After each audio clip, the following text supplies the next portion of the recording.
There's been no indication that the car is demonic or supernatural or anything is strange about this except hitting people with a car. Wade's like, I mean, that's only significant if we're in a movie called The Car about a demonic car. So I guess we are then. Yeah. Not only is there no reason for you to share that information for me, there's no reason for me to care about it. But since we are in a movie called The Car, that really matters. Thank you for sharing. Yeah, but this is the first hint that we get that it is a driverless car. And fun fact, this movie was actually used to train the AI in the driverless Teslas. This is what they this makes sense, used to tell it how to do that. Movies.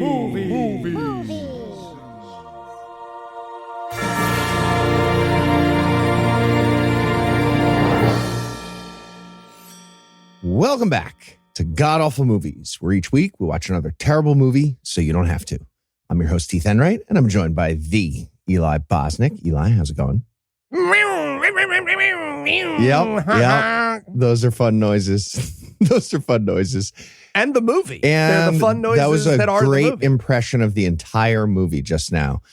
We also have a professional skeptic, a polymaths, I think that's how they would say it, and the co-host of the No Rogan Experience podcast, among others, Michael Marshall. Marsh, welcome back.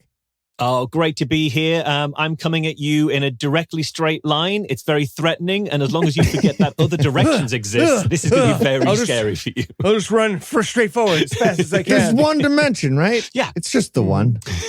All right. Well, what are we talking about? Marsh, what are we going to be breaking down today? We watched The Car. So normally here, I'd be saying it's the story of something. But it isn't. It is not. Yeah, that'd be tricky not right the now. story. There isn't a story here. There is only a car. And apparently it's an evil car. But if you're looking to find out the why and the how of that, you're in the wrong place. This isn't that kind of movie. This is The Car. Yeah, I have on my notes here, kills people, doesn't like back sass, no graveyards. That's what I have about the entire contents of the movie. Yeah, those are the rules. And Eli, how bad was this movie? Well, if you love the killer cars of Maximum Overdrive, but that movie was all too realistic and grounded for you, you will love The Car. All right. And is there anything you'd like to nominate this one for being the best at being the worst at? Yeah, I'm going to say the best worst, escape from the bad guy. Because as I've alluded to, this is a car here. This is a car that's the bad guy. And throughout this movie, the car is going to run people over. And the thing about cars is when they run people over, they do that by going forwards. Sometimes they do it by going backwards. And so if you're being chased by said car, or the said car is on the horizon coming at you, you can escape that by just not being in front of or behind all the other directions. All the other angles. There's a lot of other directions. angles. And Car's there's only, greatest weakness. I think there's only one point in this movie that they remember that other angles exist. And the car has to be like, well, fuck, hang on. And then it has to actually improvise how to hit somebody because it's no longer in front or behind them. And then they forget that later. They accidentally expose the weakness of this car in several of the action scenes where someone's running, but they take like slightly too hard a curve and the car is like, well, I've lost you. Yeah. The arc of the movie that they eventually get to is the concept of like Sideways, an arc that goes sideways. I was going to go with best recommendation by the Seth Andrews. Mhm. That's why we know about this movie. And it is truly delightful despite all the bad things we're going to say. It's terrible, but it's also really, really fun. It's just that 70s thing of like, kind of like Marsh said, they're just like, yeah, we made a movie. It's got a car and go fuck yourself. I'm an artist. I'm done. I'm And done. we hope you come see it. Yes. You were supposed to stop me and say, stop right there when I said it's got a car. Fuck you. It rules. And it's this pre-irony bad, right? Because everyone who's starting to do something bad now, like turns around halfway through and they're like, these people did it with their fucking heart. They made the car with their hearts and their souls, and then they voted for Reagan and destroyed the climate and the economy, but it didn't matter because they made the car with their hearts. Yeah. This real actor, Josh Brolin is in this. Or no, sorry. Not Josh Brolin. James Brolin, his father, is in this. He's also a real actor, though. Yeah, no, James Brolin is a real actor, but I confused James Brolin and Josh Brolin when I saw his name in the credits, and I was like, this is going to be a very interesting film. I'm going to go with Best Worst Cops. Okay, so I guess I never realized it before, but what's important for horror movies to like exist is that the cops are for some reason not involved. Because if the cops get involved, then you need the cops to be incompetent and unable to handle things that we sort of societally and innately understand cops handle and understand. They don't do that. So from the first moment of this movie, law enforcement is baffled and, I cannot emphasize this enough, emotionally undone by a car that runs people over. 90 minutes of the movie, they never have any idea what to do with. There is a car that is running people over. They sort of get as far as, well, we could just try asking it to stop. Well, we have tried that. Okay, but have we tried again? Because I think the third or fourth time we do ask it to stop, it might, that's what we've got. If we don't get past that, that's all we've got. Can I add one more? Best cat poo. And we'll get to why that's the thing. But this movie uses that line. That's a line in the movie better than any other movie. Yes. So there's a controversy about this, Heath. We'll get to it when we get to it. But you just stepped into a deep internet fight that goes back generations, my friend. A deep internet fight of cat poo? Mm-hmm. Yes. Wow. Okay, well, that is quite interesting. I'm going to need a quick break to think about it. And then we'll be back to tell you all about The Car. All right, guys, welcome to the first ever writer's room meeting for The Car. Love it. Lunch? Ooh, sushi? Oh, totally. Let's do some sushi. We need more than the title. We got to think of the whole movie. Oh, we did. Like The Car. Yeah, it's The Car. Yeah. That's nothing, though. What's it about? It's about a car. Not just any car. That's right. The car. Right. The car. But what happens in the movie? Everything you imagine that happens in a movie called The Car, man. That could be anything. Could it? Well, no. Okay, no. Like, I guess it would have to have a car. The car. Exactly. Okay. So what are we going to do when it's time to shoot?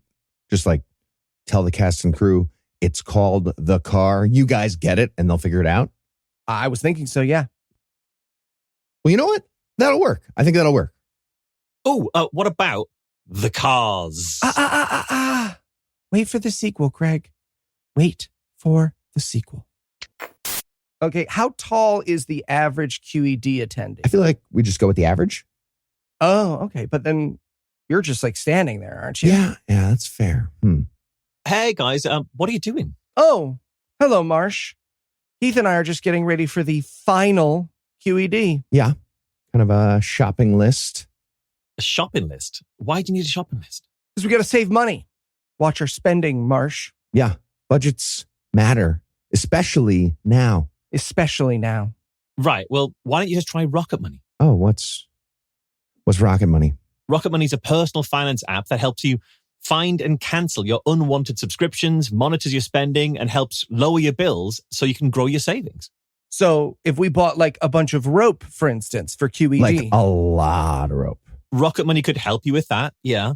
Rocket Money's dashboard gives you a clear view of your expenses across all of your accounts. Plus, the new goals feature automatically saves money for you, so you don't even have to think about it. Oh, we don't need to save for anything, Marsh. Not anymore. Rocket Money has over 5 million users and has saved a total of $500 million in cancelled subscriptions, saving members up to $740 a year when they use all of the app's premium features. QED was a premium feature of our lives. Yeah, the premium feature, if you think about it. I do think about it. I do too. Cancel your unwanted subscriptions and reach your financial goals faster with Rocket Money. Go to rocketmoney.com/awfulmovies today. That's rocketmoney.com/awfulmovies. rocketmoney.com/awfulmovies. Rocket Money, because you don't know what you've got till it's gone. Marsh. Yes, thank you. I get it. And we're back. And we're going to start with a quote from Anton LaVey. Yes, history's goth kid. Who founded the Church of Satan. That guy. He said, "O great brothers of the night, who rideth out upon the hot winds of hell, who dwelleth in the devil's lair, move and appear." So the quote was basically, hey, bad boys, get to it. That is basically the quote here. And it's the let's go girls of Satanism. It absolutely is, yeah. And just a reminder, the person they used to start their movie, Anton LaVey, lied about literally everything in his whole stupid life. Or did he? He did. He did. He said he was in the San Francisco Philharmonic at age 15 as an oboe player. He was not. He said he was a psychic homicide detective, whatever that means, for the San Francisco Police Department. And he would catch murderers by like talking to the dead victims psychically. Yeah. He said he beat up tigers by zapping them with gamma waves from his brain when he was a tiger wrangler at some point. He said he secretly played Satan in Rosemary's Baby. I don't know why you would ever lie your way into an association with Roman Polanski, but he did. It was cool at the time. It was cool when he made it was probably cool at the time, whatever. Yeah. He said he had affairs with Jane Mansfield and Marilyn Monroe. Absolutely not. Sure didn't. This part I think is real. He made fuckbots with mannequins, and then he put latex masks of his friends on the mannequins, which is terrifying. He also predicted AI fuckbots way back in the day. Yeah. So that guy. Who would have ever thought we would have fuckbots? Yeah. And we would want them as realistic as possible. Right. So anyway, and to that look guy. like our friends, apparently, yeah. The Car now. We get the title card. That guy said things go on roads, and this movie is about a thing that is evil that goes on roads. Yeah. Ergo. So, quote. That's how we're starting the movie. And it's got a demon thing, so Church of Satan, something like that. We see a car driving ominously through the Southwest. Yeah. And this screen was so blank for so long, I checked twice if I had accidentally paused. I did the like, oh, did I actually pause thing? And I was like, oh, no, it's just a blank screen. And then I was like, maybe I paused while I was checking to see if it was a blank screen. Yeah, I'm exactly the same. But the only thing that showed me that it wasn't paused is the camera was very slightly shaking, like it was being held by someone withdrawing from alcohol as they watched this kind of car approach. That's the only clue that this wasn't a still image. Yeah. It felt like they were going to do some like Wile E. Coyote stuff because we get that Southwest shot for a while. They kind of do, actually, by the end. I was going to say, I will say, I think I put this later in my notes, but if you're watching along with us at home, and I know that some people do, if you picture the car being driven by the Roadrunner from Looney Tunes, the entire movie, not only is it way more fun, it actually tracks entirely. Like the beep we get a lot of beep beep instead of meep meep. It's very similar. It absolutely is. It's the only thing that the car says is beep beep. Yeah. Yeah. So from there, we see Peter and Susie, a couple, and they're biking together through this scene in the Southwest, and the evil car is following them. And we know it's an evil car because the car sees in orange filter. Sepia, right, yeah. Sepia, whatever. It is so weird we get the car's eye view. Not just a car's eye view, but the car's eye view that we're seeing them chasing down these two cyclists. Also, the cyclists aren't cycling that fast. Okay, it's downhill, but they're still only cyclists. So this evil car has to be barely like trying to catch up to them, how long it takes. So this car chase of the cyclist, the car is really holding back the whole time. Yeah, the film was probably shot at 22 miles an hour.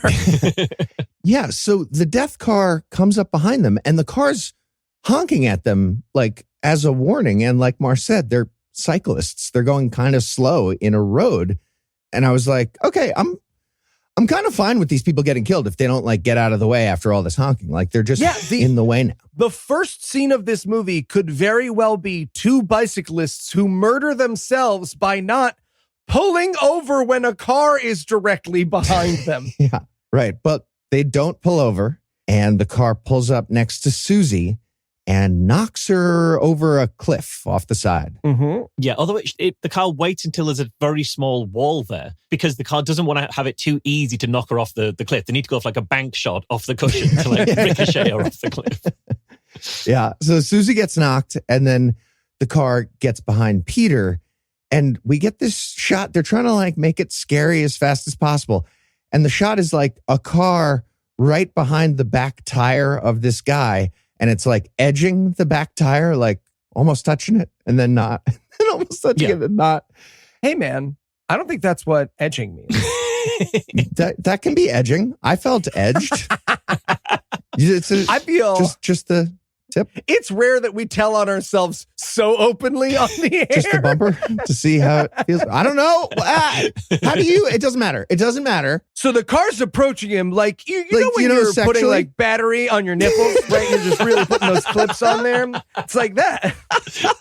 I don't think that's how anyone uses the term edging. You know how that happens? And then you get knocked off the side of a bridge also sexually? Yeah, that's what happens next. Peter gets on a bridge and then gets permission to come. Yeah. And the demon car knocks Peter off the side of the bridge. Yes, it does. But this is Peter's fault because he's been chased by a demon car. And again, rather than just either pulling over or just swerving onto the opposite side of the road and putting the brakes on, the car will go right past because it can't respond as quickly. He thinks the best way to escape is onto a bridge where there's literally nowhere else to go other than a 70-foot drop or something down on the other, like down at the floor underneath. It's Peter's fault that he got on the bridge. Just don't get on the bridge here. Do anything else other than get on the bridge. This is the first of so many times where it's just like, oh, go sideways. All I gotta do. I wanted the camera to pan down to the Stand By Me kids, and they were like, well, that's not how you avoid something that's coming at you. Yeah. So they both get killed, and we see one shoe on the side of the bridge, or a little bit earlier. I think it was Susie's shoe, just to show that somehow this knocked off one shoe as part of the murder. And one bike. The bike has lost one wheel. Yeah. She has lost one shoe. It's very much a one constituent part left kind of accident. Is that what we're going on here? Yeah. Mm-hmm. So from there, we cut over to James Brolin. He's going to be our protagonist. He's Officer Wade in the movie. And he gets woken up with some nibbling by his lady friend named Lauren. I wrote my notes. This is how women had to wake their husbands when they needed them to get a credit card. And at this point, Wade he's styled like the evil cowboy who's third in command of the bad guy gang, who then sells them out to the other bad guy gang. That's what he looks like throughout this entire thing. He gets his own scene while the protagonist kills him, but it's not a long scene, and it's not at the end of the movie. The 70s was a confusing time because everybody kind of looked like what Marsh said just now. So that's what's happening there. He wakes up and he goes to brush his teeth. And he yells from the bathroom, hey, you can't brush your teeth without wiggling your ass. Yeah, you ever notice it's impossible to brush your teeth without wiggling your ass? Gentlemen, this is a phenomenon I have not experienced. Oh, I actually checked, and it's kind of true for me. What? Because it's just, you're doing a body wiggle, and like your ass is like right in the middle of the body, and it just kind of has to wiggle a little bit. Why are you doing a body wiggle while you brush I like to get into it. I was edging. Are you talking electric toothbrush or non-electric toothbrush? I think this is non-electric toothbrush because you're doing the manual brushing at that point. I think this is something that no longer happens because we've got electric toothbrush. We just hold it on the tooth. Yeah, because we're using electric toothbrushes because it's 2025. Yeah, he was definitely not using an electric. I wish I had an out, but I was using an electric when I checked. Okay, well, you're just a weird... If we've learned anything on today's episode of God Awful Movies, it's that Heath is a pervert. Were you, at the same time, practicing your ventriloquism act? Because he seems to be. Because while he's saying about how you can't brush your teeth without wiggling your ass, he's doing it with perfect diction, despite having a mouthful of toothpaste and toothbrush. And he continues having a conversation while brushing his teeth, and his diction is perfect throughout. It's incredible. Okay, well, I was, and I'm glad that Marsh is reading my newsletter. Eli and Noah never do. Well, it's working less of your edging practice.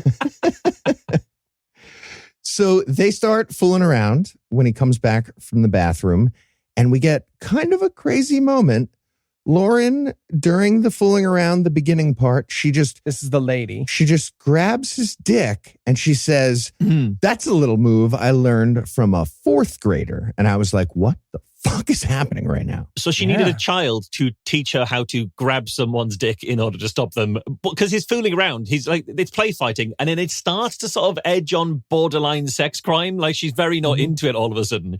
And then she grabs his cock throughout. But did she have to be taught that by a child? She as a grown adult, couldn't have figured out that there's an exposed vulnerable spot right there. It needed a child's eyes to give her that information, that intel. She needed the angle, yeah. Right. She's a teacher at a junior high that includes this, apparently a fourth grade girl taught her this move. The girl would grab the boys' dicks and take their lunch money. But yeah, so she sneaks out because he's got two daughters in the house and she doesn't want to have like the awkward moment. No, but throughout this, she's being very loud about this whole thing. She's almost like they're loudly play fighting. It's almost like they're about to loudly fuck. at a point, his daughters come and put their ears to the door, which, again, is going to be just a load of therapy just waiting to happen when they do hear everything that's going on.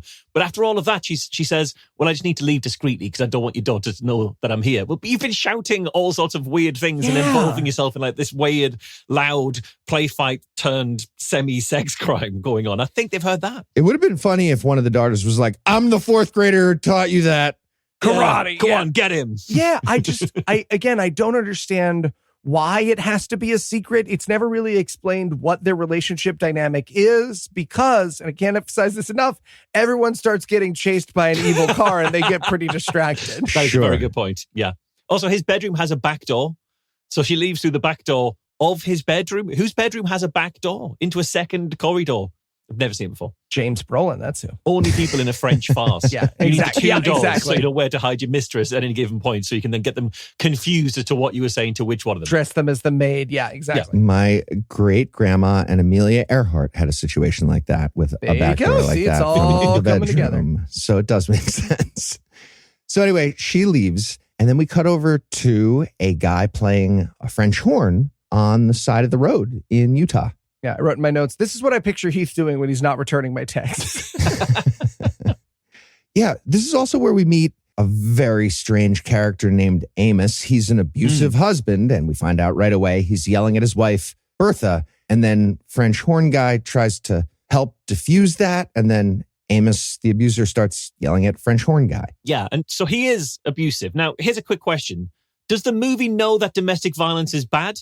Or will it know that domestic violence is bad throughout the entire course of the movie, or will we forget that and start lauding him as a hero in the back third? He does become a hero It needs to be way more clear what the movie's opinion is. Yeah, I feel like 11 minutes before the end of the movie, they were like, okay, who are the named characters? And they were like, well, the only named character that's not part of the movie right now is Amos, the horrific wife abuser. And they were like, well, he could be a part of the ending, I guess, right? There's no reason. Who hasn't occasionally? But yeah, this is where we establish him as an abuser. And again, like Heath said, he gets confronted. It occurred to me watching this how hard it is to confront an abuser in any situation, let alone when you're holding a French horn. It's just everything has that real silly twist to it when you're like, 1 second, let me put...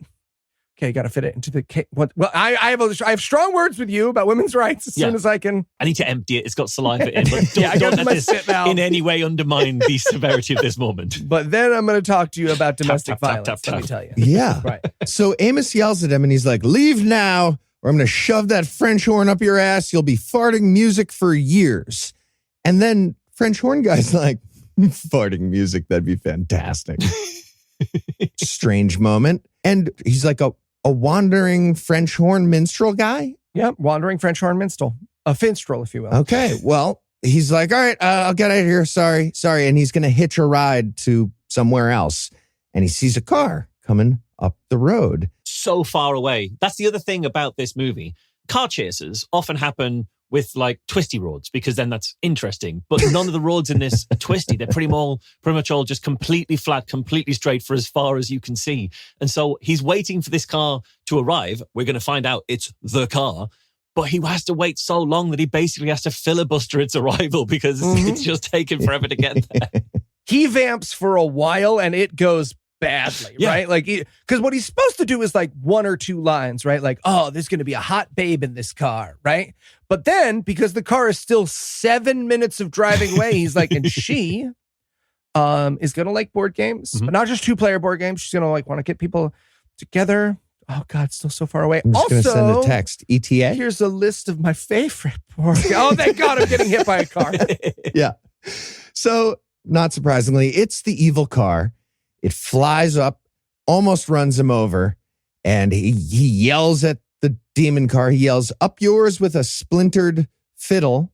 So that's a theme now. That's like a kink of the movie is objects in asses. Musical themed objects. Yeah. Now, I will also say that this establishes the killing pattern, I think, for the car, which is the car kills people who yell at it. Yeah, maybe. It seems to respond to criticism and then it becomes a fight. And that's what happens here. The car hears, I guess, the yelling and stops. and then goes back, runs the guy over, and then runs him over a couple more times, and then flies off. Do you think it's spooked? Do you think that's what it is? The car's just misunderstood? And that it's just like when you yell at it, it kind of gets scared. Like when you get one of those little dogs that because they're so little, they have to be super aggressive in order to hold their own space. Do you think the car is that? It's the Chihuahua of demon cars. It's like, no, don't worry. The car's more scared of you than you are of it. It's just relax. Just don't make eye contact with its lights or its grill. I don't know. Project the good vibes. Project the good vibes. Go into its owner's house. They're like, oh, that's his chair. And you're like, he's a car. And it's like, it's his chair. Okay. I do believe the movie wants some amount of sympathy or empathy for the car character. I think that's true. I think the movie wants it to be a little bit ambiguous. Who's the good guy here? The murder car or anybody else? Yeah. Oh, the people getting murdered. Yeah. Right. So he gets killed. French horn guy's dead.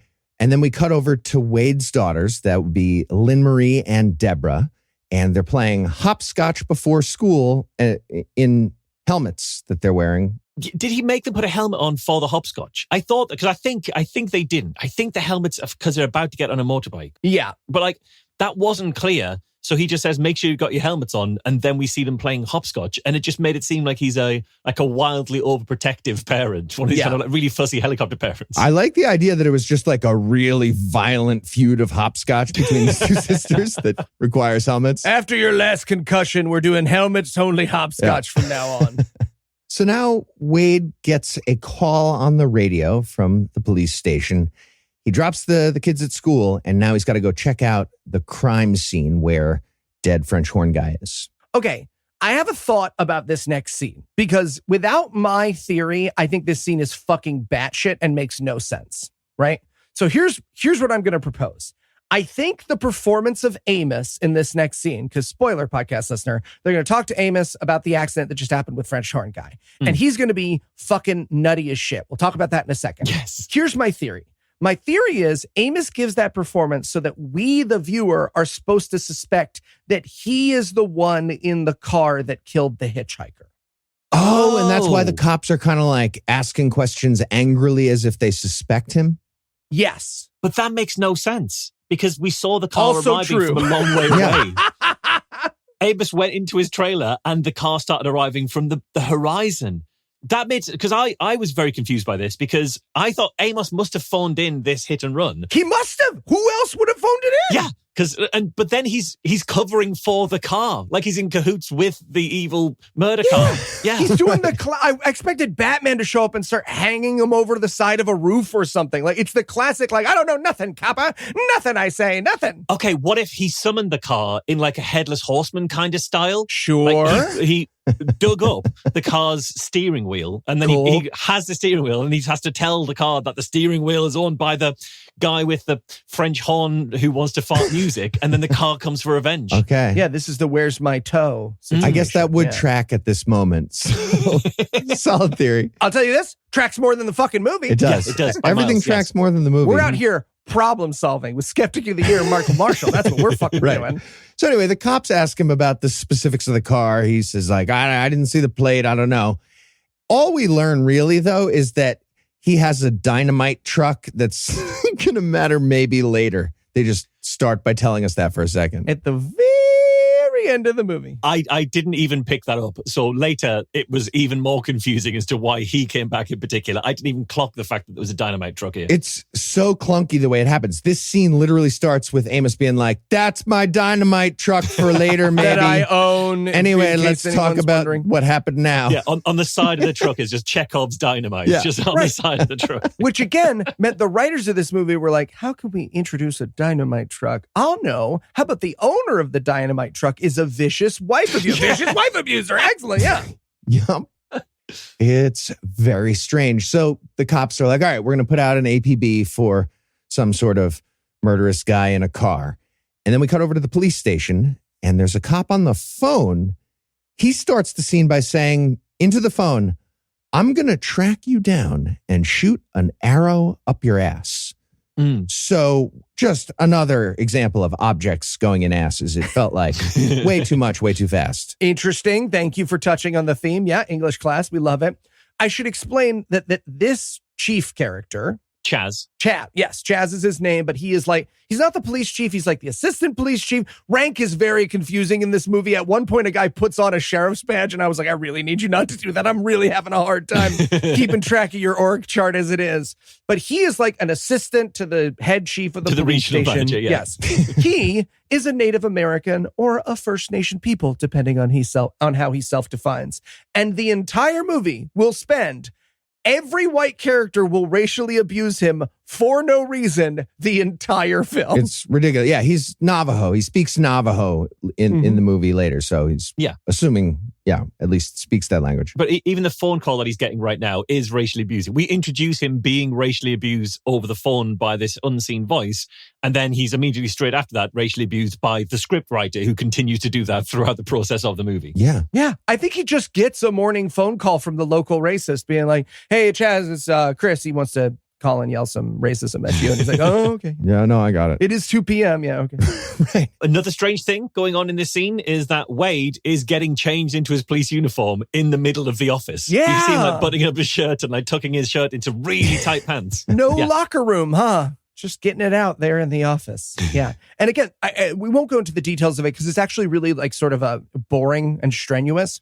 But what we watch happen in this scene that will happen a bunch through the rest of the movie is we'll watch these cops, or I'm going to say these actors who were written by a screenwriter, figure out how cops would look for a car painfully. Because they're like, all right, well, guys, there's a car out there and we need to get it. And they're like, well, what do we do? And he's like, God, great question. It's not one of you, is it? And they're like, no. And he's like, fuck, I'm out of idea. Like, I cannot explain. And I will try not to, because it would make a 9-hour episode of our podcast. Every moment where they just have to figure out the most basic of police work. What do police do about cars that are doing We should call the cops. Yeah, right. So from there, we cut over to the school where Lauren teaches, and she's running a band rehearsal outside in the yard of the school. She's conducting the brass section, but that's not a euphemism, just to be clear. It's not a euphemism. And when they finish, she says, that was delicious. It was not. It was not. She's a liar. Yeah. Mm. So the principal, I'm assuming, comes over and is like, I need to speak with you, Lauren. And the principal shows Lauren that a student drew like a pencil sketch of her naked, like standing next to a chalkboard. And the principal's mad because you're not supposed to be attractive to 13-year-old boys, apparently, is the scolding. Yeah, well, she's like, do you think it's healthy for a 13-year-old boy to imagine his teacher naked? And Lauren very reasonably says yes. But also the pencil sketch is like good. It is really good. It's like a weird New Yorker cartoon. Yeah. Like it's not. It was a little too good, It's not the nakedness that 13-year-old boys, in my humble experience, are drawing. Can I say that? It's deft. There's a deftness to the curves that really shows an artist's eye. There's some artistry to be encouraged there. Yeah, thank you. Yeah, but also the other sign that there's some artistry here is that he appears to have drawn it on a scroll because the headmistress has to unfurl it from a little kind of rolled up scroll. And it's massive. It's on such a large piece of paper. So I think she's mostly annoyed that they've used up the school supply of papyrus. Yeah. And they've got to go back and get some more. It's a big format. It's a triptych. Yeah. And then we meet for a second Margie, I believe, which is another teacher and a friend of Lauren. And Margie's like, you think principal lady's ever fucked before? And they're like, no, she's never fucked before. Nah, never fucked before. So now Wade and Luke show up at the school in their cop car. To inform them what's happening in the movie. Well, yeah, all we learned from this moment is Luke, one of the other cops, being like, I'm 2 years sober in case that matters later, like the Dynamite or whatever. I don't know. And then they get a radio call that they have to go check out the dead biker scene. Guys, there's more movie. This part is just summing up the rest of the movie. Yeah. Okay, cool. Well, now that we know Luke is sober. Yeah. So they drive away and they go to the scene where the bike people got killed, and they see one shoe and a bike wheel. And we've got the station chief there, who we haven't met before.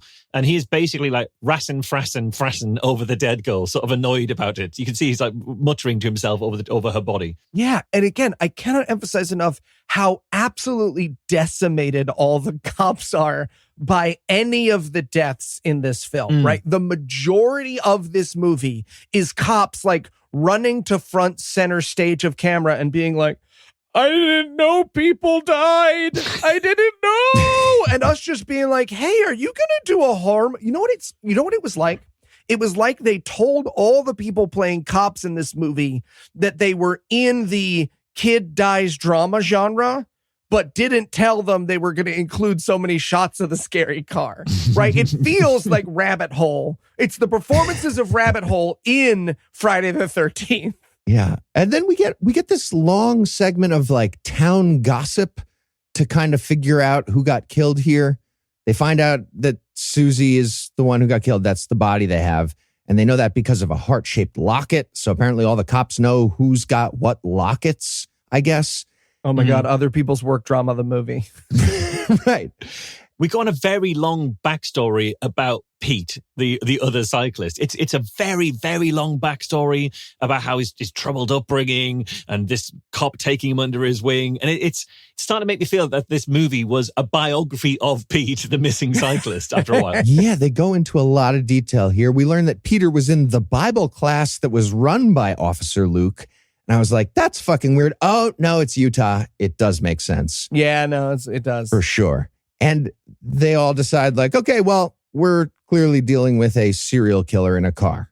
That's the plot now. Yeah. So, guys, I checked the title of the movie. It's The Car. So I think we can blame just one car. Right. Singular. So Chief Everett, who we meet here too, he's the cop in charge. He's like, all right, shut down the county, seal off all the roads. They're doing roadblocks. And then we're back at the station and Wade is telling everyone how to set up roadblocks, like the details of that. It's also, he's doing that by handing them manila folders with their assignments in as well as to how to do it. And I don't think cops, especially when it comes to roadblocks, I don't think you get your assignment in a manila like folder that you have to open up that tells you how and where the roadblock goes. I really wanted it to just open up and we see like just a piece of paper that says block road with your car. Sorry, you want us to block road? Do you have a dossier that would explain the details of that? Oh, yeah, no, I'll get everyone a multi-page plan for that. And then we get this fucking bizarre scene. I'll try and go quick because it never matters to the movie. Okay, so you remember Abuser Guy from the beginning of the movie, podcast listener? Okay, now the chief of police in a completely straight-faced dramatic scene is trying to convince his wife to press charges and she refuses. That is the whole, it is a fucking SVU scene drops from the sky into the center of the motherfucking car. Yeah. So that's true, but you're missing one crucial detail that I think really elevates this scene is that and this is Bertha is the wife, so that you've got Everett sat down with Bertha, he's holding her hand, he's trying to sort of talk her through why it's so important to make this step to protect yourself. Amos is stood behind them at the desk. An inch behind them, yes. Right there the whole time. It's like, well, maybe don't do this in front of her abusive husband. Maybe that's why she's so fucking reluctant to do anything. Licking a knife back and forth while she decides. Yeah. And also Bertha is way more bruised since the last time we saw her. We didn't see her or Amos even coming into the police station. So we didn't see that happening. But she's way more bruised since we last saw her. And I just assumed that that's what happens when you go into an American police station. Like at some point, they're getting bruised. Yeah. Just end up with those bruises. Such a strange fucking subplot. No reason to have it. Well, hopefully... No reason to have Hopefully the spousal abuse won't be a red herring and then they're going to try to redeem that character. Hopefully that doesn't happen in the movie. We're going to take a quick break and then we'll be back with more The Car. It appears that whoever ran him down did it on purpose. Holy shit. What the fuck are we going to do? This is horrible. Right, yeah. We're going to track this bastard down and we're going to bring him down. How are we going to do that? I have no idea what I'm doing. Okay, well, we're going to set up roadblocks to stop him. I have no idea what that is. And what if he doesn't stop? What then? Okay, guys, we're cops, okay? We've stopped people in cars. We don't want to stop before. We're doing that. Have we? I don't remember that. Okay, this might be a little harder than I thought it was going to be. Seems simple. I feel like we need tape. Tape, yes, tape. Okay. But then if we beat Stepham Town by 2, we're well out of relegation. I feel like you made up like all but 2 words of that sentence. I didn't. Guys, I got great news. Oh, really? What's that? So, you know how Marsha's new thing is breaking people's hearts? Really, guys? Both ads this week? Yeah, this is our thing for a while. We do not process change well. Right. Anyway, yes, my new thing is breaking hearts. What is it? Well, now you can do it for way cheaper with Mint Mobile. What's Mint Mobile? Great question. It's a phone plan. All plans come with high-speed data or data, your choice, but I say data, and unlimited talk and text delivered on the nation's largest 5G network, all for just $15 a month. $15 a month. Okay, what's the catch? Yeah, are they going to be great for a bunch of years and then abandon you alone in a world that desperately needs them? Again, great question, Eli, but not at all. Use your own phone with any Mint Mobile plan and bring your phone number along with all your existing contacts. Oh, my contacts, like this one that I have labeled former QED organizer right here under Marcia's name. Mm-hmm. Did Mint Mobile even pay for this ad? No matter how you say it, don't overpay for it. Shop data plans at mintmobile.com/GAM. That's mintmobile.com/GAM. Upfront payment of $45 for 3-month 5GB plan required, equivalent to $15 a month. New customer offer for first 3 months only. Then full price plan options available. Taxes and fees extra. See Mint Mobile for details. All right. Well, Marsh, probably have some people to tell their puppies are sick, something like that. Probably doesn't call till they're dead anyways. I am still doing skepticism, you know. I've got loads of exciting things Boo, in the future. Nobody cares. Whatever, man. And we're back. When we left off, Officer Luke was rattled from all the death in town. So he sneaks out to his secret stash of whiskey in the trunk of his car. And of course, he's 2 years sober and this is Utah, so it's a big deal. Yeah. Have you ever been and like run accidentally into someone else's family drama, right? Like you're talking and you're like, oh, it's like the movie Clowns. And they're like, oh, no, And like you watch everyone freeze but you, and you have to be like, oh, that's what this movie is like. It's like walking into someone else's family drama, the horror movie. But also, he's keeping his secret stash of booze in the boot of his police car, which seems like an incredibly stupid place to keep it, because I imagine with a working car, you're going to be in and out of that trunk the entire day for all sorts of... or you would be if you knew how to police in any way. So maybe it's actually a really secure place for your secret stash, because none of the police have ever thought to look in the trunk of the police car. Nope. Because that's where you keep the police things. Perhaps. Continuing to support my theory that this is everyone in the movie's first day as a police officer. There's a prequel to this movie where everyone gets killed who was a cop, and this townsfolk just sort of pick up their outfits and take them on. Very strange. So now we're back inside the station, and Chief Everett reveals that he's especially sympathetic to Bertha, the domestic abuse victim, because he went to high school with her, and he says she was my first, as in like sex. Is that what that meant? I guess. Assume sex, yeah. But this was mind-blowing to me, because she's there, like, as she's walking out with a kid. We didn't know she had a kid. Her husband looks way too old to be having a kid as young as this is. But this is a film made in the 70s, so I assume, okay, Bertha and the husband are about 30, and it's just people were a bit rough back then. Everybody went from 18 to 55 in the 70s. Everyone smoked their breakfast. But then we found out that the chief went to school with Bertha, and the chief is very clearly in his late 60s. So, like, if she is the same age as that chief, that child is a medical marvel. It's an absolute miracle. Yeah. It's true. When he said, I went to high school with her, I wrote in my notes, as what, her principal? And like the chief, you maybe don't casually talk about how he once fucked the domestic abuse victim you've just seen. It's maybe not great in the workplace. The movie definitely wants us to think that this is a moment of like fondness or tenderness, but it's like terrifying. And then there's just a pause, and then it's basically, so shots. Literally, come on, guys, let's get the It's whiskeys in. Very straight. Like, actually, he's like, yeah, so spousal abuse, that's like really, really sad. I hate this. Shots at the club. Literally. He says, shots at the club immediately after that. Yeah. I know we exaggerate for comedic effect, podcast listener, but I promise that is exactly what happens. Yeah.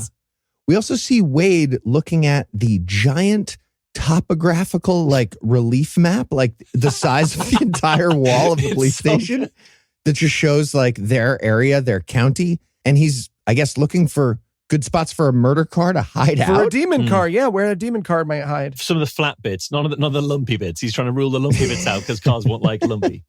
Right. Then they cut over to just outside of the station, and Amos, the abuser, is being abusive to his wife and family some more at the car they're about to leave in. And then the murder car turns its lights on and slowly rolls ahead. It decides to attack at this moment. It runs towards Amos, the abuser, but Amos dives out of the way, and Chief Everett, who is outside now, gets run over by the car. And he's instantly dead as well. Instantly dead. The second he hits the ground, he's dead. There's not a mark on him. He's completely, he seems fine. No missing shoes for this guy. Yeah. I can only assume it was the COVID vaccine that got him. He's one of these died suddenly. We'll see him in a meme. Exactly. So now Amos goes back in the station with Wade to describe what just happened. They're both yelling at each other. He explains it's the same evil car, I'm sure of it. And again, I just have to clarify, everybody in the room in this police station is clueless as to how to stop what they now believe to just be a guy in a car who runs people over. They're screaming and gnashing teeth. It reminds me of those old scenes in the Bible after God would throw a fireball at the Jews for the 11th time for worshiping Baal or something. That's how everyone is reacting to this double homicide at this point. There's ashes and sackcloth. Yeah, exactly. Do you think the cars as a concept, this is only the 70s, do you think cars as a concept just made it to Utah? And maybe that's why. This is the first time anyone's been hurt by a car. I told you those carriages were a bad idea. Nobody needs to go that fast. Nobody. We also learned that there was another witness to this particular car murder, an old Navajo lady. She saw it too.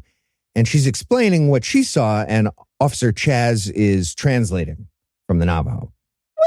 He's translating some of it. Okay, so here's what they're trying to do. They're setting up the dramatic effect of later it's going to be revealed there was nobody in the car. That's her thing, right? But what happens in the scene, because they're trying to set that up, is he goes, "Did you tell me what you just said?" And Chaz goes, "Most of it." And Wade has no follow-up questions. He's like, "Well, all right, as long as I got the majority of it. All right, good talk."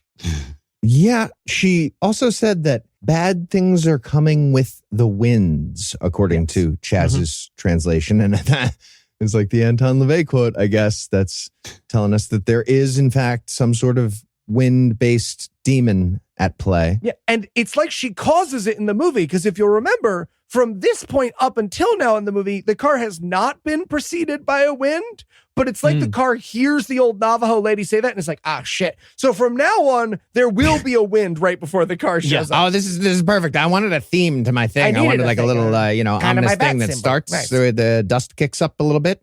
That's perfect. Beep, beep. Yeah. It's also great. We see some of the other police trying to figure out, as Eli's saying, at one point they get a phone call because they've put out to all the other nearby states or nearby kind of areas about we need to look out for a black car. And they've heard, there's somebody reported that a black car has been seen somewhere in another state. So yeah, it's probably the same one. How many black cars are there? Black is quite a common color for cars, but they seem to think this is a red hot lead. Absolutely red hot lead. Yeah. And once again, all of the cops are baffled. They're just like, what the fuck do we do now? Well, if he's I have no idea. We're going to have a team meeting to figure out what to do. Put a can of gas in the center of a big hoop, and then we yank it real fast. Okay, I don't know. That's good. Let's pin in that until the meeting tomorrow. We'll figure it out. So they meet up the next day in the station, and the plan is keep trying to catch the evil car. Wade gives him a speech, and he's like, thanks for, I don't know, we're cops, do more cop stuff still. Cool. And then Donna, the dispatch officer, gets a call and explains that the school principal wants to do the rehearsal for the parade they're going to be having. And Wade is worried because there's possibly a demon car about. Hey, I know that a car has killed 3 people and counting, and we don't know where it is. Should we fill a road with innocent children? And Wade is like, tough question. Can it be specifically innocent children being trained to walk in a very specific in a straight line in a uniform fashion? Yeah. So Wade tells Officer Tattleman that he's in charge of the parade rehearsal, and he's got to make sure they do it after 3:30. I don't know why the time of day would matter to the demon car, but Wade's worried. Car's got a day job. Yeah. I also like that Officer Tattleman is his name. Like, a cop in Utah named Tattleman is fucking perfect. Yeah, it's pretty good. Pretty good. And then Donna Dispatch has a little bit more info. she also speaks Navajo, and she's like, hey, so it's good Chaz isn't here right now. He was translating the other day, and he held something back. That lady also said there was no driver in the car. Right. And again, because there's been no indication that the car is demonic or supernatural or anything is strange about this except hitting people with a car, Wade's like, I mean, that's only significant if we're in a movie called The Car about a demonic car. So I guess we are then. Yeah.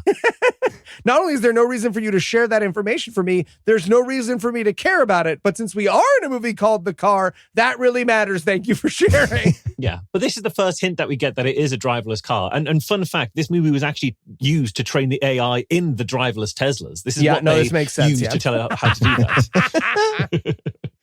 So from there, we cut to a cop lying on the hood of his cruiser. And I guess this is like the roadblock net that they set up. He's hoping to catch the demon car in a speed trap and pull him over.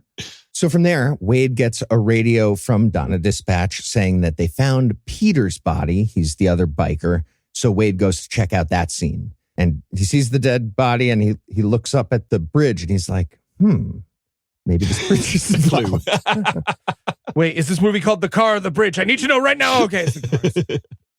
And then he radios back to Donna and he's like, all right, any news on the wire or whatever? And she's like, nope, totally safe, quiet, nothing bad is happening. And I was like, okay, murder car's got to like levitate up right now. And it almost does. It almost does. Oh my God. I made a joke. We'll talk about it when it happens. I make a joke that comes true several points during this movie. Yeah. It's phenomenal. So yeah, they just show the murder car kind of having a nice little afternoon sightseeing. The Red Rocks. It might as well like cross out the chief on a giant photo with its tire or something.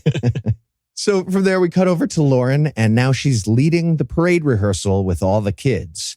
And it's crazy. They seem to be practicing for the parade on a literal speedway track. Yeah. Arguably the worst place to do that if there is, in fact, a demonic murder car around. I had no idea what this was. I couldn't tell because this is such a grim little town. I couldn't tell. Is that a field? Are they stomping in the desert? I do not understand America. I couldn't understand how they would even have this. But if it's a speedway track, that makes slightly more sense. It's a speedway. They say speedway in a minute. Yeah. Yeah. Okay. Now, interestingly, this is what I picture when I picture Marsha's childhood, but the dirt is wetter. So it's interesting that you don't identify this. We had grass. We could afford grass growing up, actually. Should we stay on a speedway? Can we move to like Bowser's Castle or Rainbow Road maybe to stay safer from... Yeah. So Officer Tattleman is there and then he gets a feeling that something's going wrong. And so we watch this guy climb up onto a tower that's next to the speedway. Like, Speedway tower. Like he's Roy Scheider looking for Jaws in the water. Like he climbs up on a lifeguard thing. And seriously, I was like, okay, come on. You got to have like a tail fin slowly raise out of the dirt road. Oh my God, yeah. And that's almost what happens. So close to what happens. Yeah. A big windstorm kicks up because, the Navajo prophecy thing with the wind and the demon car. They remembered some of the things in their movie. Yeah. And the horses in the parade practice all kind of know that it's the wind of Satan. And the cops are like, everybody shut up, shut up. Do you hear that? And they hear a car horn in the distance. They do. Now, Heath, you mentioned there that the officer runs up a tower. So we do know there are structures beside the perfectly flat area that are built for cars. So where do we think that all of our protagonists will flee to when trying to escape the Straight cars? ahead. It's so good. Because they're like, yeah, everybody run, because they hear the horns and then they see the car coming in the distance. And they could run literally anywhere except... Absolutely. They could go into one of those towers. Yeah. The road, the speedway, but they all have a stampede down just the road. They run straight down the road, and then in the only moment where they change direction, they run into oncoming horses. They do. Yeah. There's one cowboy, there's one who's like dressed a bit like a cowboy who just runs straight across the path of some onrushing horses and gets trampled. It's, oh, come on. You just don't buy your costume from the costume shop if you're not going to be able to in any way deal with the horses here. You just don't do that. Come on. Right. So the demon car finally shows up, enters the speedway. They're running away. They finally leave the speedway a little bit. And then the demon car starts just doing donuts for a second. Like, I guess this is the equivalent of the evil laugh taunting moment for the demon car. I think the car was surprised everyone stayed on the speedway, right? I think the car was like, oh, really? All right, well, Just kind of ruining it for me. That's too easy. here I come. I hope you guys don't Do you want to run go onto anywhere else? less flat surface. There's the tower right there for a few of you, at least. Oh, how would I get you on the tower? I fell. I tripped. Do you think the demon's got like a hunting kind of drive in it? Like you need to sort of like when you feed a cat, you need the cat to feel like it's achieved its food, so it can sort of satisfy that hunting itch. If you just have the food there, it can be a bit bored and lackluster. Do you think the demon has the same thing, that it doesn't get the thrill out of it if it's too easy for it? Yeah, that's what it felt like. It felt like the donuts were like, come on, just do something. Like, you got to do something wiggle here a bit at least. that's a little bit harder. Put the little mouse thing on top of it for a little. Yeah. And so this leads to, I'm going to say my favorite moment in the movie. They all run finally off the speedway, and Lauren guides them through a little gate that has nothing on either side of it. Yes. Nothing. Yeah. And they all Zero. pile through this tiny little Nobody gate goes very around. slowly. There's like a 2-foot stone wall around the side of it, but like, people can go over that. Yeah. And the reason the stone wall is there is because this is a graveyard. And the little stone wall is like, I guess, going to block the demon car, but also the fact that it's a graveyard is going to matter magically. Yeah. It's a graveyard that is about a 30-second run from the speedway track. Is that normally where those two units of your towns would be in like relationship to one another? Yeah, NASCAR's pretty dangerous, Marsh. I know you don't have it over there. It's just convenient to have the graveyard right next to the speedway track. It saves a lot of time with the number of crashes that happen. And then everyone gets to go watch a race right afterwards. It's good for the goose and it's good for the gander. But it also means that there's definitely going to be times when you're at a funeral and the priest is giving, the sermon over the body and in the background the whole time. And then there's a crash and they're like, all right, dig another one. Just do it right next to it is challenging as a grieving mother of an infant to be like, yeehaw, because you have to yeehaw when the car goes by. So, America. I can understand. why it's confusing. So this will be what I think is the strangest part of the movie, right? Which is where Lauren and the car, and correct me if I'm wrong, gentlemen, will have a big yelly fight. They sure will. And it's because of the magic of the graveyard. That's what starts it. So the demon car sees them all run into the graveyard area and then like zooms up next to it, but then stops because, respect for the graveyard. For the dead. Rules. For our troops. Respect for the troops and the dead, sure. And then we get this moment of a demon car just like shuffling back and forth on the edge of a graveyard. Like, like me as a kid when the ocean was a little too cold and the wave would come up and I'd be like, and I'd back up. It's great. While Lauren yells at the car. So again, Heath, do you mind role-playing this so that people can experience? I won't do it for as long as the movie does it because the movie does it for 11 minutes. But I'll be the car, you be Lauren. And I just want everyone to sort of experience what this scene is like. Go ahead. Hey, demon car. Fuck you. What? Beep, Fuck beep. You're a chicken. You're a chicken. What? Oh, you're beep. Are you doing donuts now? Again? Beep, beep.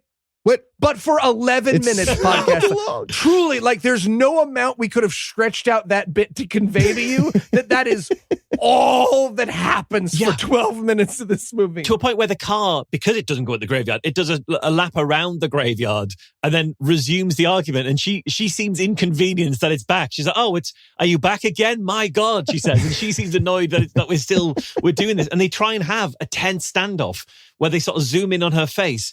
But it doesn't work when the other thing you're zooming in on is the fender of the car. It's just the front of a car. So it's doing like slow pan into her face. Yeah, it's shot, reverse shot. They're doing the Coen brothers shot, reverse shot. Yeah. But half of the shots are a car. Right. So Lauren keeps roasting forever. She finally picks up a big branch and throws it at the car. And the car gets mad about that and kind of smashes the side of the gate to this cemetery, but still won't go in. And that's when Margie, the other teacher friend of Lauren's, makes a run for it and almost gets hit by the demon car. She runs kind of out the back of the graveyard area and the car zooms around the side and just misses her. She makes it to the cop car to radio for help. And the car runs away. Right. Yeah. Right. The car hears the sirens in the distance because the cops are finally coming because the radio call and the car bugs out. Yeah. And then we get one other teacher who decides to yell This is at the principal. Oh, this is the principal. That's right. The principal yells one final taunt at the demon car as it's leaving. She yells, "Cat poo." Yes. Now let's teach the controversy here. Okay, what's the controversy? She definitely yells. I think we're all in agreement that she yells cat poo. Yeah, I rewound 5 times to be sure of that. But yes, she does. Skeptic of the Year, Michael Marshall, my friends. So it's cat poo. And yet the lying subtitles tell us that what she said is tadpole. Oh, What? I didn't have the subtitles because I found it elsewhere on the internet than that. But yes, according to the subtitles on Amazon Prime, what she says is tadpole. Why would she shout that? I don't fucking know. Okay, cat why poo would itself she isn't would much she of an yell insult. cat poo? Yeah, Another great question. That's not a good insult. But tadpole isn't even a bad thing to be necessarily. I mean, they're pretty good guys. They're little fellas. They become frogs. Who doesn't like frogs? We all love frogs. At least cat poo is a bad thing. It's like, it smells and stuff. Whereas tadpoles, they're fine. It's a weird one. So, I mean, like Lauren yelled, "You're a chicken" earlier. So like chicken shit means scared, but like cat shit doesn't mean you're scared. It does not. That's just being like, "You have toxoplasmosis, maybe." Demon car, fuck you. Or it's an odd moment. Or she yelled tadpole. Yelled tadpole. Cheats the controversy. Okay, well, the demon car bugged out, so the school is safe for now. And now we cut over to a different officer, Officer Ray, staking out one of the roads, and he sees the demon car, and he radios in to the station. And again, to be clear, he radios in, guys, now that I have no fucking idea what to do when this car gets here. Right. And so we watch them be like, shoot him? And he's like, with what? And they're like, your gun, man. You brought a gun. And he's like, right. My car's not blocking the road. Why wouldn't it be? This is a roadblock. Oh, should I get in my car? Shoot him. Like, again, all of this makes no sense why this cop is so unprepared for this moment. Now, to add to the confusion of the cop not knowing what's going on, this is where the movie will introduce that the demon car is bulletproof. Apparently so, yes. Which at least helps, because I wasn't sure whether cars were just harder to stop in the past and that was therefore scary. Maybe that was a thing that, there's no way to stop a car. Once a car's in motion, you can't stop a car. It's impossible. Yes. It's like waking a sleepwalker or something. Not allowed to do that. It feels like a time travel film. Yeah. Like it truly feels like they went back to the Bronze Age. Remember that really good Predator movie? Because they have to make one every 75 years. Yeah. That takes place like among First Nations people. And so it's them dealing with like this futuristic technology. It's really smart. That's what this is, but with a car. Yes. Yeah. And they didn't go back that far, but they did go to Utah, which is effectively like going back further. Yeah, like going back to the Bronze Age. No, I agree. Also, this felt like another moment where the demon car was like, all right, it's been a little too easy. I kind of want some sort of like real conflict with a challenge. So the demon car rides up to Ray, but then stops dead and is just like, all right, man, like, you going to do something? And Ray finally, after getting enough instructions, he shoots twice and says he misses, but it's kind of like maybe it's a bulletproof scenario. Well, again, we won't learn that this is what happens every time someone shoots at the car until later in the film. So because this guy has spent the beginning of the scene going, what I do when car get here, I genuinely just assumed he missed. Yeah. Every time they pulled a shotgun and stuff, I assumed they missed. Because we see quite a few different cops trying to take the car out, but pulling their gun and it doesn't stop the car and the car just drives past them because they don't know what a fucking roadblock is the entire time.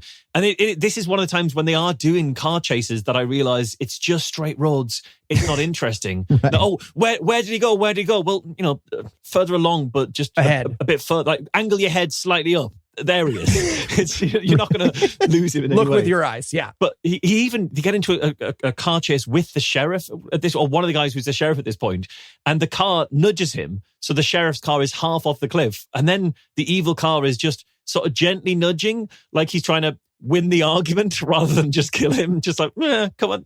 Yeah, this was fun. So the demon car gets shot at by Ray twice. It does nothing. And the demon car's like really just disappointed with the cops and like leaves kind of shaking its head, just being like, I'm going to get on a podcast and make fun of these cops. This is terrible.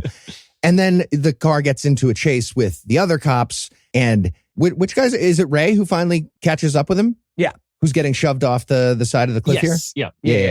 And as soon as they shove him, as soon as the car gently nudges him off the side of the cliff and tries to, first of all, persuade him to just leave the car off the side of the cliff of his own accord.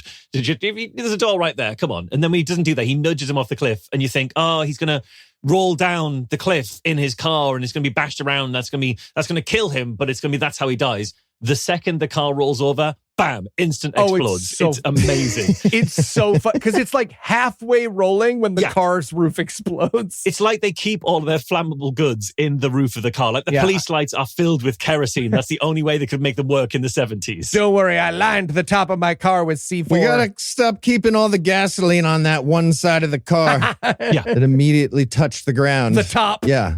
And then again, because this movie makes perfect sense if the car is the Roadrunner, after he explodes the car, we cut up to the car and the car goes, honk, honk, and then drives away. Yeah, little dust cloud as it goes. Yeah, absolutely. And is this also the bit where there's two cars? They've figured out that if you are one car driving at a car on a 2-lane road, it does have somewhere to go. There is an option there if you can work the maths out. So they go, how about with two cars driving side by side?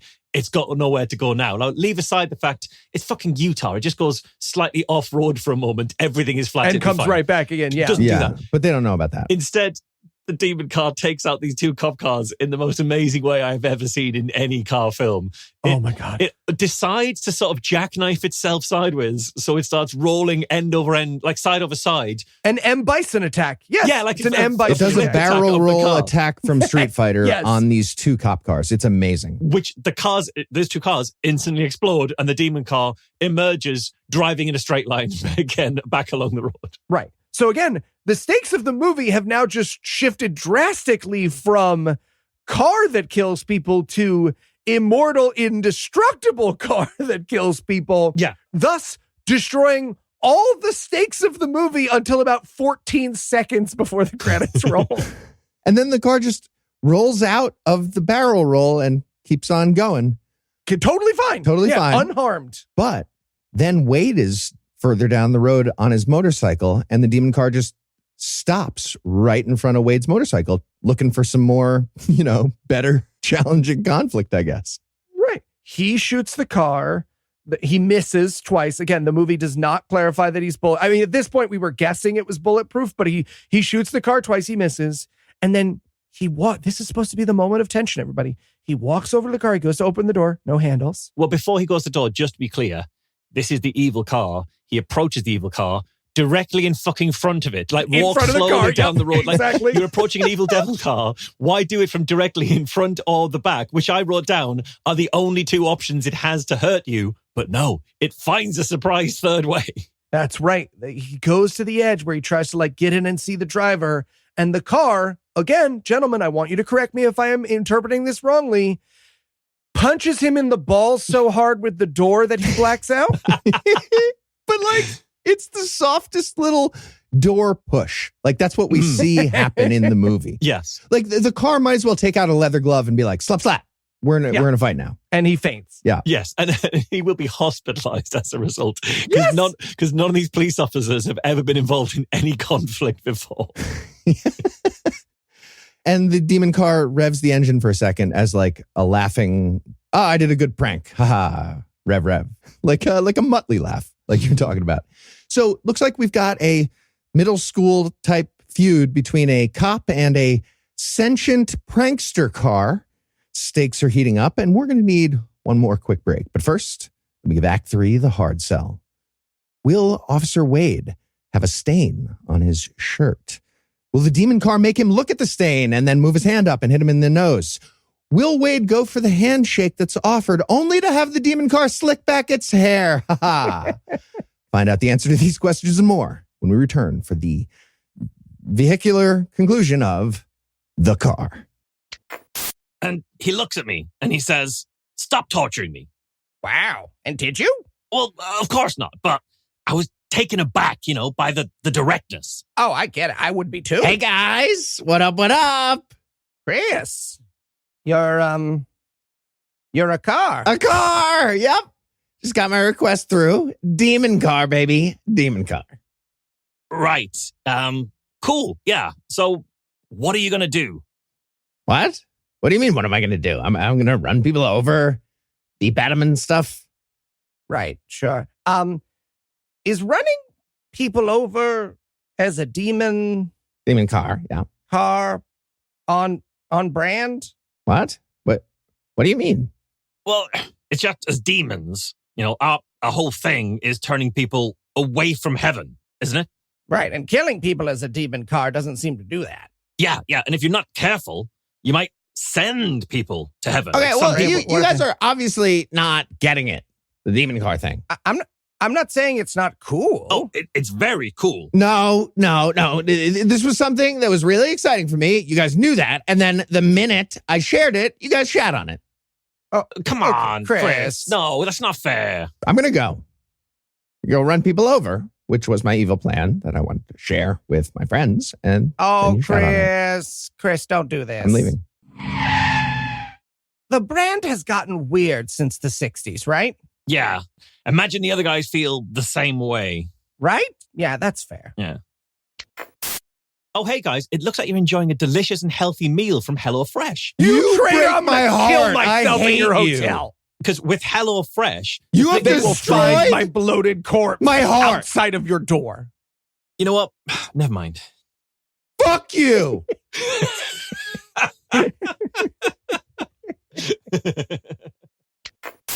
And we're back. When we left off, Officer Wade got slightly shoved by a car door, and now he's getting examined by a doctor. And I can only assume that the doctor, it's also his first day, because the doctor seems to think that he's seriously hurt when he's just been nudged by a car door. That's not going to hurt him. Everybody in this entire movie is doing their job for the first time ever that day. Yeah, and we're going to learn later that this doctor is the one whose daughter died at the very beginning of the movie, right? Yeah. Which then makes the rest of the scene make sense. But because of how the time dimension works, we just think he's an awful doctor or like terrified of the camera. Like they found their friend Phil and they were like, Phil, I know you have an anxiety attack every time there's a camera in the room. You want to be in the movie? And he was like, sure. Although the one thing we do know that the door attack did, it has hurt him significantly because it's knocked his speaking out of sync with his lip movements. So he must be kept in overnight until that resyncs back together.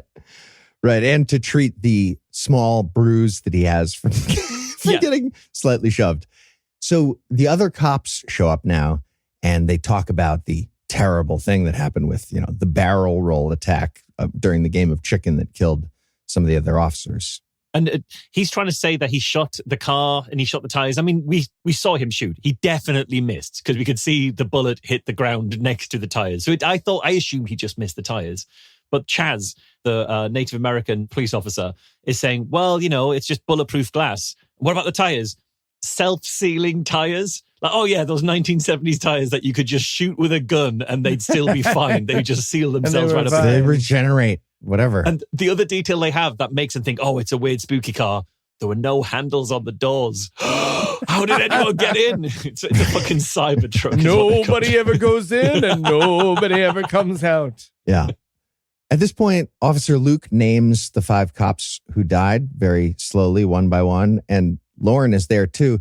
She only gasps at 2 of the names, which I thought was offensive. Like, I don't know how she decided which ones mattered to her. Was it the first Jerry, 2? okay. Or was it just random? No, it wasn't the first 2. It wasn't even like she ran out of steam on gasping. It was like 1 and 4, yeah. It's not like the bit in the Oscars where you see the immemorial and it's like, okay, I'm going to be clapping to begin with, but obviously it's the 7th dead person. I can't have the same enthusiasm for clapping 7 in as I was for the first one. Yeah, like the chant at the protest that goes too long and just kind of fades sadly. Exactly. Can I say something about the Oscars in memoriam while we're here and there are 27 seconds of this movie left? It must be weird in the edit room when they pick who to show last, huh? When they're like, okay, well, we all know that Heath is the big one this year, right? We're all saving Heath for the end. Okay, cool. Where do we put a lighting designer that a lot of people do? Right. I don't know why I bet had that's to a brutal get murdered in No, this. Heath, not Heath Enright. Heath different one? Ledger. Oh, okay. Remember when Heath Ledger died? And at the end, everybody was like, oh, that's the one we were waiting for, baby. And then one more lighting guy. And I'll just say those chants at a protest, you don't want them to peter out. It's why it's important to stop the chant on your own terms. So you can do the chanting with a bang rather than just carrying on. And then there's less and less interest in the chant. And before you know it, we don't. You're going through the motions of the chant. But does anyone really want to come along to your protest anymore? Just saying we need the chant now more than ever. It's fine. No, I get it. Online chanting is dead. It's cool. Thanks for helping kill it. Some of us chant for a living, but no, that's cool. You gotta you chant about Joe Rogan. All right, so they're still figuring out the details of this bulletproof, tire regenerating demon car, and Lauren adds a very useful piece of information. She's like, "Hey, by the way, the magic of a graveyard seemed to be like super duper helpful," and everybody completely ignores that, and they keep going talking about the details of this car, like the handles and the license plate. They also point out how much wind and dust there was, and I think that's just your town, man. Like, I've seen your town. It looks like a windy place with a lot of dust. Utah, poor city planning. Okay, well, Chaz gets assigned to drive Lauren back to Wade's house, and Wade's going to stay in the hospital overnight. So Chaz and Lauren are driving back on a road, but they make it. But then the demon car peeks out from behind a road bush menacingly for a second. Oh my God. Okay, so here's the thing, right? They're driving and they pass by like where Chaz lives.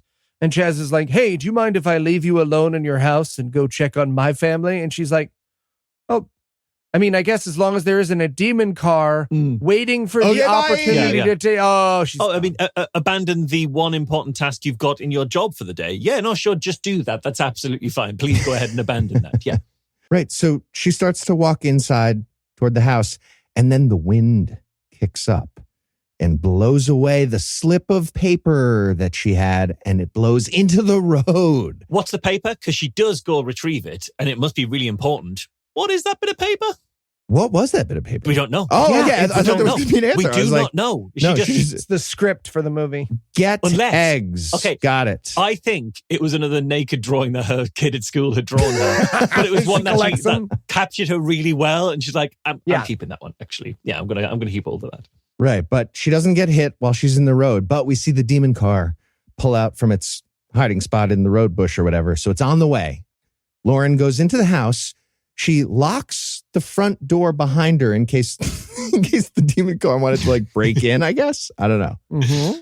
At this point, I was like, I mean, maybe you should like bury a dead body inside the fence of the yard. You got a lot of them. Yeah, or something. Create a graveyard. I just want to point out for later in the movie that I did write in my notes here, I really want her to open the door and the car is sitting on her couch with a loaded gun, okay? Something so close to that will happen later in the movie, podcast listener. I would like it verified that I wrote it as a joke in my notes at this point. She walks in, the demon car's facing the other way, is trying to do the spinny chair move, but it's like an 8-point turn. It's like a donut. Beep, beep, beep. Right, but the demon car's not there. It's on the way, though. She calls Wade at this point just to be like, yeah, I made it home. And by the way, there's a big painting of Wade in the living room where she is. She's a painter. I think that's what reminded her to call him. She was like, oh, that's right. I did think I needed to call you. Yes, I was calling huge. It's such a large painting. And then while she's on the phone to him, she is just casually framed with the window of her living room in the background where we can see the road. But I'm sure that's nothing because nothing's going to happen. Window She's might indoors. as well be She's indoors. Come on. Window might as well be shaped like a target. Right. And she even says on the phone, I can hear the car coming. So then maybe turn around and look out of the window you're stood in front of. And she gets hit by the car. Well, not just hit by the car. The car flies through the window. Yes, exactly. It's the same shape as the window. It's perfect. Like a letterbox for letters. It's that for cars. And there's like a 9/11 side of the Pentagon car-shaped hole that's... right, exactly. But there's no car pieces around. The car just goes straight through the house and out the other side. So we know the car is Jewish. The car just goes straight through the house and out the other side. That is why Americans shouldn't make their houses out of wood. Did they learn nothing from the Three Little Pigs? Did those pigs die? We did not learn anything. Everybody knows that. Well, his portrait survived, so thank God. There's not too many casualties. Yeah, the painting is perfectly fine because they cut to Lauren's body getting taken away on a gurney and we see the painting. I wanted like the car to have, I don't know, defaced the painting. Like, right. Beep, beep. Like the mustache was erased. You can't put a mustache on, but you could like erase it off or something. But no, it's fine. And then we get, I'm going to say 5 minutes of sad silence acted pretty well by all these cops who are sad. Yep. I wrote in my notes at this point, not going to lie, the car has a lot more mournful silence in it than I thought it would as a film. But then Luke finally has an idea. He's like, okay, hold on. I got it. I know why the demon car did not go into the cemetery. The ground was hallowed. So they've figured out that the magic of graveyards is going to be helpful. And they will never use it. They'll never use it. Yes. Absolutely. I was going to say, is the magic of graveyards how they defeat the car? Absolutely fucking not. At this moment, I was like, okay, you run out and you grab Lauren's body from the gurney and be like, we need this for a thing. Don't worry about it. Don't make it weird. Right. You put a little bit of dirt on the top and then you start riding the gurney at the car. I'm back in, baby. Or you just bury a series of people around the car, like when those self-driving cars could get like trapped by people doing a salt circle because it thinks it's a white line. You do that with ash, with dead bodies ash. Or how you can throw bologna at a Cybertruck and it'll stop. Yeah, exactly. Yeah. Right. But the magical explanation here is that Lauren was the only one who wasn't killed on a road. And therefore she cursed the demon car in a bad way. And that connected the demon car magically to her so that the demon car could kill her by ramping, flying through the house. Well, she insulted the car. Oh, okay. So again, this is the movie being like a little bit sympathetic to the demon car character. Yeah, absolutely had it coming. Had a fair motivation. Okay. That's the one thing we learn about violence towards women in this movie is that it's fine if they had it coming or if if you have other skills that are useful, we'll overlook it. Yeah, those are the two things we'll find out. All right. Well, it's revenge time, but they're not going to use any of the magic thing they just figured out. They get the whole team together. They meet at the station to figure out a plan for killing a demon car. And we see, by the way, that Wade checked the Bible that he had in his desk for any clues on how to kill a demon car. And whether it's a Christian movie or not, yeah. Okay. Does he use anything from that Bible to kill the car? No, not at all. But Marsh, I agree. I think this counts as a Mormon movie specifically. 100%. Here's why. So it's a police department in Utah already. One. They're sold. Racist towards Navajo people, aka Lamanites. Correct. Check. 3. They fight against a demon car. And there's the subplot about alcoholism, but they only show one little sip of whiskey in the dark in the entire movie. Exactly. Yeah, that's true. That's true. All coming together. Christian film. Yeah. But this scene opens with them being offered coffee. So how are we going to square that circle with the Mormonism? Well, we don't see anyone say yes. That's true. They all say no. The coffee's disgusting. What are you talking about? Yeah, it's all coming together. We did this in the wrong month. Oh, and they also explain that Everett is a Methodist at one point because he's the guy who was like, shots of whiskey, shots at the club. And they're like, later they're like, he's Methodist, by the way.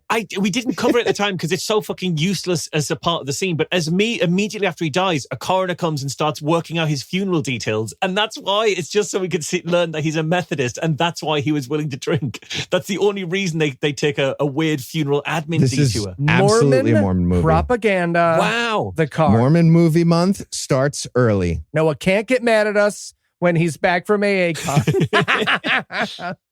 Yeah. So then after, I guess, looking for clues in the Bible about demon car murdering revenge, Wade goes over to the giant map again. And he looks at it. He's like, okay, the only place for killing a demon car on this map is Snap right here. And he like hits it with his dedicated map stick pointer thing. And then he says, we've only got 2 hours to make this happen. Why? What's happening there? No idea. No fucking idea. No. Why is there a ticking clock to this? He might as well say, gentlemen, I'd like some steaks to this film. We've got 2 hours.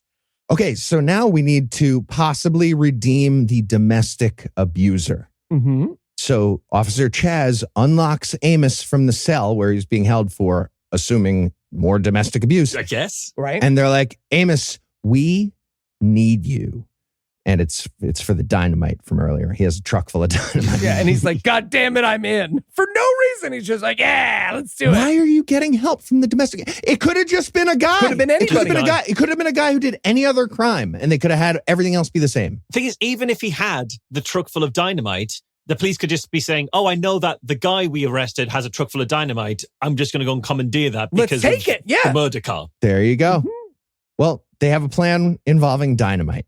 And then we cut to Wade. He's back home in his garage and he's doing something, I don't know, magical to his motorcycle. He like grabs a little thing off the tool wall and like clips it onto the side of the motorcycle. Mm-hmm. I didn't know what that was. Was it like a magical item? Like a cross or something? It will not matter at all. Never matters, never has anything. I think it's a spark plug, but I genuinely don't know. Okay. No. Why would he be putting a spark? Again, I have no fucking idea. I want to be very clear. My brain was just going You've heard like that word before. spark plug thing that goes in car. Okay. And it never comes back. It does not. It does not. And then we see the other cops, they're loading up dynamite into a truck to go to their spot that they've decided on. And I laughed a lot at this moment. They're loading it up. And just some rando officer who doesn't have a name yet even, rando officer Eli almost drops so much fucking dynamite while they're loading it up. Like an infomercial. It's the best. Yeah, and abuser guy's like, be careful with that. It's dynamite. And everyone in the scene goes like, yeah, I mean, we know. We know that dynamite is bad. You're an abuser. Okay. So podcast listener, if you'll remember earlier in this comedy program, I told you, I want her to come inside the house and for the car to be sitting there with a gun. That is now almost exactly what's going to happen to Wade. Yes. Right? I laughed so hard at this too. It's incredible. He walks into the garage and the demon car is sitting there waiting for him. It's not even sitting. He's doing more tinkering or whatever. And then he hears a noise and he's like, fuck, the demon car's right behind me. The demon car is right behind me, isn't he? Would be an appropriate line for this film. Yeah. And then Wade is sort of like acting very cautiously around it. And I wrote, quiet, its vision is based on movement. Because that's the vibe that he definitely had. Yes. So he gets this big screwdriver and we watch this. Again, we're going to say it short so you don't have to be bored. He gets this big screwdriver and he's going to like try and lever his way out of the garage. Yeah. Well, the demon car locked them both inside the garage from the outside somehow. And he every time he goes to lever the thing, the car like runs at him a little bit. So he jumps back and then he goes forward and just like, and he runs back and he goes forward again. And he does it so long that I thought the car's plan was try and kill him with carbon monoxide poisoning, just like the car emissions in the garage. Yeah. So he goes for the screwdriver thing. The car lunges at him and then backs up again. Car's like, don't even think about it. Okay, I'm backing up again. And then he's like, whistle, whistle, whistle, whistle. Same thing. And then the car lunges again. 3. It's a 3-beat podcast listener. He does the exact same thing 3 times until weeping with laughter at this point. Yeah, it was so good. I laughed really hard. Yeah. I did. I got to admit, not all of this movie was fun to watch because it was mostly just dramatic performances of cops who were very sad that their friends and family were dead. But this really brought me around to the car. The don't go for the gun, you're going for the gun. I see you doing it. Stop. Don't do it again. I hear you you're saying whistle. You're not even whistling.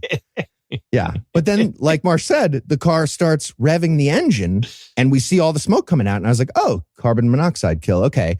But then the car starts blowing the horns and the sound of the horns is so loud that it breaks all the windows in the garage and the house. So it ruins the carbon monoxide plan. At which point my only thought was, is the car's plan to starve him out? To just keep like threatening him whenever he leaves, when he ever tries to move and sort of until he like slowly starves to death or dehydrates or something. I don't know.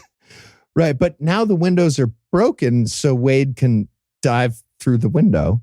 He dives out and he jumps on his motorcycle and we get a chase scene. So Wade, he's actually luring the demon car to their dynamite trap, right? So it's kind of like he has to pretend it's a regular chase and make the demon car think that's what's happening, but he has to eventually then get to the trap spot. Yeah, he calls. He's like, the car's hot on my tail. And they say, stall him. I wrote in my notes, how? 20 questions? He just starts doing really big donut circles.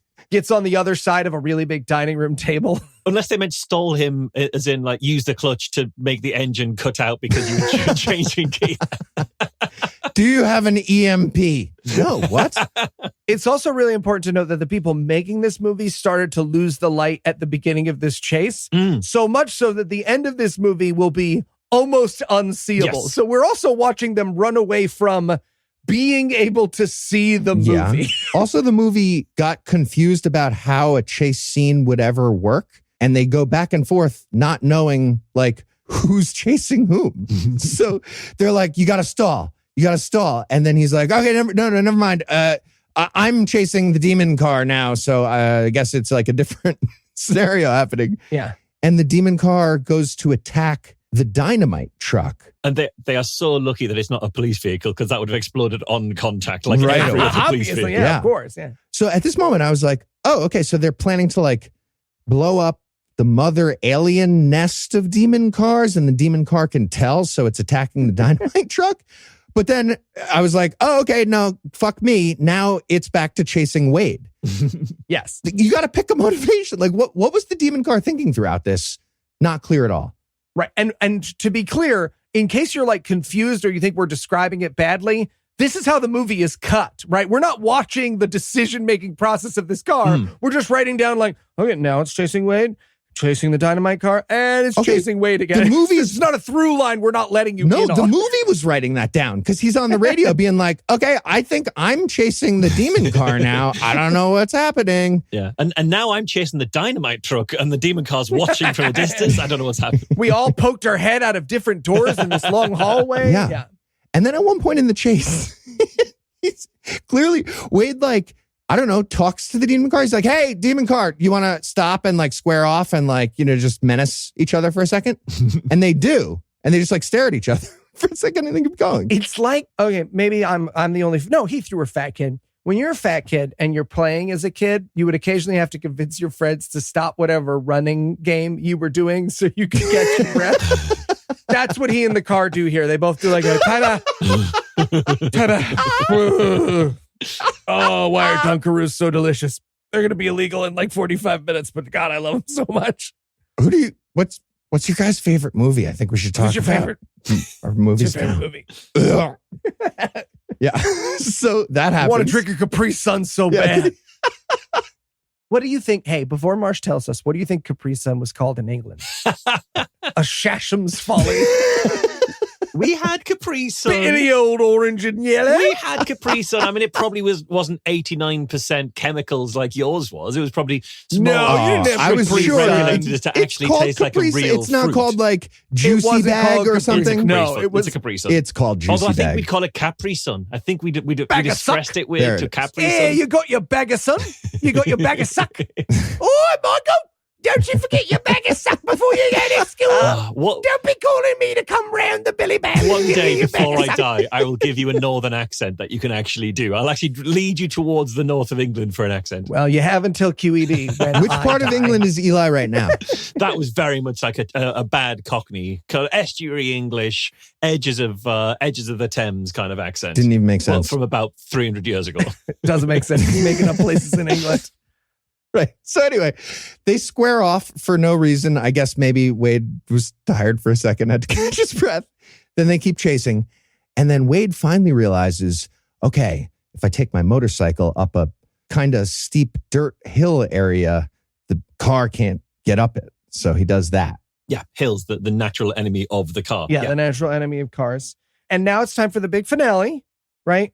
Which we've spent the whole movie making fun of them for not knowing sideways. And it turns out the car's downfall will be 1, 2, 3 sideways. It will be. So here's what happens. For some reason, his motorcycle goes away. Who fucking knows? This movie's impossible to follow. And so Wade and Luke are standing at the edge of this cliff filled with dynamite. Yeah, they've got Yeah. they've got the canyon like laced with dynamite along the edges of The the plan canyon. is to collapse the canyon onto this single On car. top It's, of the it's such demon American car? cop Yeah. solution. We'll blow up parts of the landscape to deal with this one car. Yeah, we'll find this black housing district and lure the car inside. But they stand like on either edge. They stand right in front of the edge of the canyon, and the car comes at them, and they do a 1, 2, 3 go sideways. The car drives over the edge of the cliff into the canyon, and then they blow it up, and then the explosion this is a little bit of lore that I was very interested in 0 seconds before the end of the movie. The explosion turns into an evil fire dragon? A fire snake demon dragon. Yeah. Yeah. But it was a demon was made. It was a fire demon killed by fire, which seems like a weird detail. Fire's the one thing it should be fire. If there was an ice demon that came out, you'd be like, oh man, you got me fire. Okay, this is all coming together. Yeah. No. And then literally, and I'm not lying. Podcast listener, this is literally how the movie ends. The fireball turns into a fire dragon demon and sort of dissipates. And the main characters of the movie go like, huh, the fuck was that? And then the movie is over. I really wanted pause and then, so whiskey, shots. Seriously? Final line of the movie is, it's over. That's what Wade says. Yep. But then we hear a car horn. So final line is, it's over. Meh. Or is it? Demon car just being like, fuck you guys. I was a snake demon fire thing. So they were very excited about the sequel that they set up for sure. I don't think it exists, right? No. I'm not aware of it anyway. Mm-mm. Okay, well, we should make it. What's the subtitle for The Car 2? Okay, I'm going with The Car 2, The Train. Okay, and then the tagline, this time, it's on rails. I just want to really test how incapable people are of realizing they can run in anything other than a straight line. Just them trying to outrun a train and not think of just stepping one straight step down the track. Yeah, exactly. A lot of people told us our movie went off the rails. This time it's on the rails. They're all just those people in early cinema who were terrified of that film of a train because they thought the train was coming to get them. It's that in real life, yeah. Coming through them, yeah. I like the idea of like a serial killer, leaning into that too. Like they keep going with it, like son of Trans Am or something like that. There it is. Wheelsabub. I don't know. That's going to do it for The Car. But that's not going to do it for the episode just yet because we found another terrible movie for next week. Eli, what's on deck? A man takes part in a series of troubling experiments with drug therapy in an apocalyptic setting as he tries to get back home before it's too late. We'll be watching Night Cries. Fantastic. All right. With that to look forward to, we're going to bring episode 503 to a merciful close. Big thanks to Marsh, as always. And Marsh, are there any events coming up that you wanted to mention? Tell everyone? There absolutely is.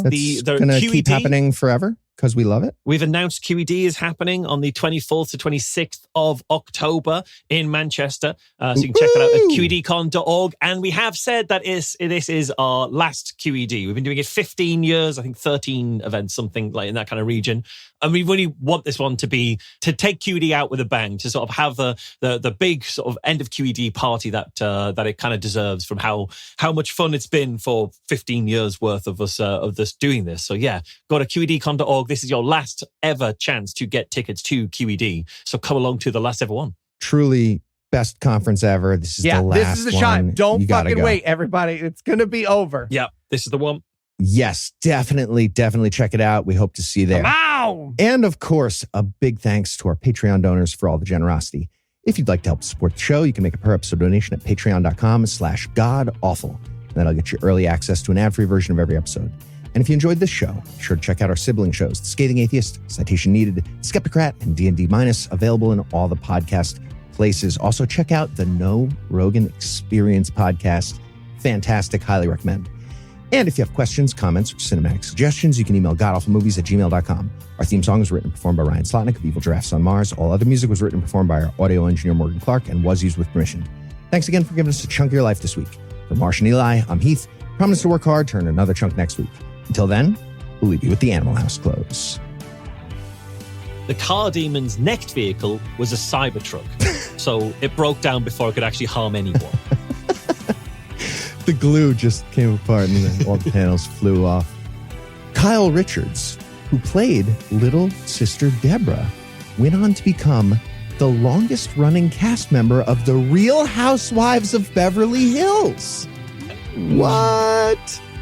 The Car 3, The Plane, had the subtitle, Boing, Boing.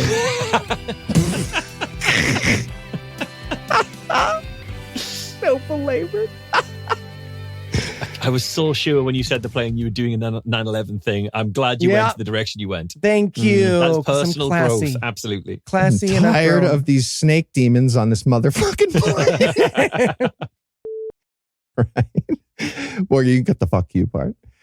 I don't know if Rocket Money allows us that. To end their ads with fuck you? I mean, yeah, I mean, you can do an entire ad about mass suicide, but don't swear. Yeah, exactly. We've gotten that note. That's a form email that we get from several advertisers. Okay. I love that. That's fucking great. All right, stopping there.